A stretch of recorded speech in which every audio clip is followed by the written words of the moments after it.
మే 10 లక్ష్మీ కుబేర హోమానికి ఎవరెవరు సన్నాహాలు చేసుకుంటున్నారు? ఒక పెద్ద పాత్ర తీసుకొని దాని నిండా దొడ్డుప్పు పోయండి, దాని మీద ఒక ముంత పెట్టండి, దాని నిండా ఆవు నెయ్యి, కొబ్బరి నూనె, మనం విప్ప నూనె కానీ నువ్వుల నూనె కానీ వేసేయండి. 72 గంటల పాటు అఖండ దీపాన్ని వెలిగించాలి. నేను టైం చెప్తాను, ఆ టైంలోపు మీరు వెలిగించాలి, తప్పకుండా వెలిగించాలండి. లక్ష్మీ కుబేర హోమం జరిపిస్తే ఎంత మేలు జరుగుతుందో తెలుసా? అసలు ధనం చుట్టూ మనం పరిగెత్తన అవసరం లేదు, ఆ ధనమే మనల్ని వెతుక్కుంటూ వస్తుంది. ఆ లక్ష్మీ కుబేర హోమంలోనే ఉంటుందండి ఆ పవర్.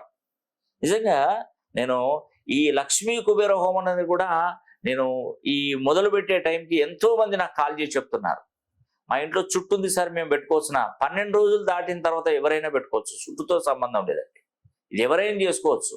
మా అత్తగారు చనిపోయారండి, మా మామయ్య గారు చనిపోయారు, మాకు చుట్టులో ఉన్నాం, పెట్టుకోవచ్చు, పెట్టుకోండి తప్పకుండా. మే 10వ తారీఖున 2024 సంవత్సరం స్వస్తి శ్రీ క్రోధినామ సంవత్సరంలో లక్ష్మీ కుబేర హోమం తలపెట్టనున్నాను.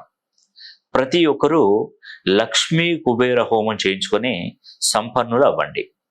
మీ గోత్రనామాల పైన జరిపించిన హోమానికి సంబంధించిన వీడియో చిత్రీకరించి మీ వాట్సాప్ నెంబర్లకు పంపించబడుతుంది. లక్ష్మీ కుబేర హోమం జరిపించుకోవడం వలన కలిగేటువంటి ప్రయోజనాలు: మొట్టమొదటి ప్రయోజనము, రుణ బాధల నుండి శాశ్వత విముక్తులవుతారు. వ్యాపారాలు చేస్తున్నటువంటి వారికి కోట్లలో వ్యాపార అభివృద్ధి జరుగుతుంది. ఇంట్లో ఎప్పుడూ ధనానికి ఎలాంటి లోటు కూడా ఉండదు. ఉద్యోగాల కోసం ప్రయత్నిస్తున్నటువంటి వారికి ఉద్యోగ ప్రాప్తి తప్పనిసరిగా ఉంటుంది. విదేశాలకు వెళ్ళాలనుకుంటున్నటువంటి వారు వారి కళ నెరవేర్చుకోవడం జరుగుతుంది.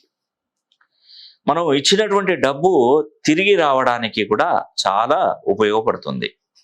అదేవిధంగా శత్రు వినాశనం జరిగి వ్యాపారాభివృద్ధి జరగడం, నరదృష్టి నుండి కూడా శాశ్వత విముక్తి అనేది లభిస్తుంది. ఆటంకాలు అవుతున్నటువంటి పనులు త్వరగా జరగడం మనకు మంచి చక్కటి వేళ విశేషం. వాహన యోగం, సొంత గృహ నిర్మాణ యోగం కలుగుతుంది. మీ పిల్లలు చదువులో ముందంజలో ఉంటారు.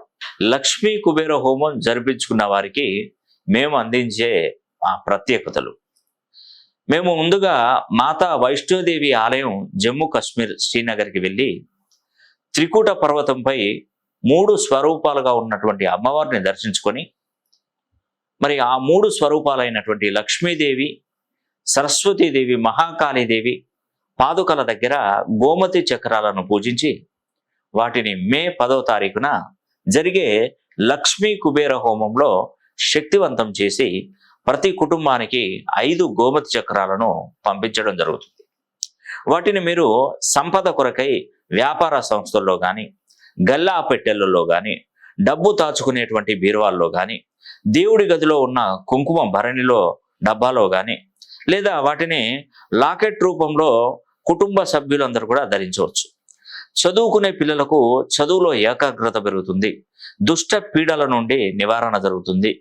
సంపాదించే ఆదాయ మార్గాలు కూడా పెరుగుతాయి. లక్ష్మీ కుబేర హోమం జరిపించుకునే వారు పాటించవలసినటువంటి నియమాలు: మేము మే 10వ తారీఖున సాయంకాలం లక్ష్మీ కుబేర హోమం మొదలు పెడతాం. మీకు ఇచ్చినటువంటి స్లాట్ ప్రకారం ఆ టైంలో మీ గోత్రనామాల మీద హోమం జరుగుతుంది.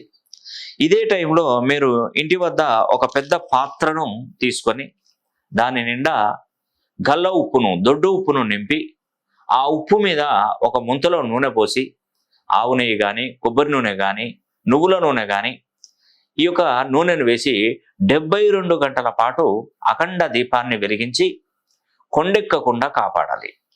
అప్పుడు మీ ఇంట్లో లక్ష్మీదేవి ప్రసన్నం అవుతుంది. ఇది నర్మదా నది పుష్కర కాలంలో జరగడం అనేది 1000 గజకేసరి యోగాలతో సమానంగా ఉంటుంది.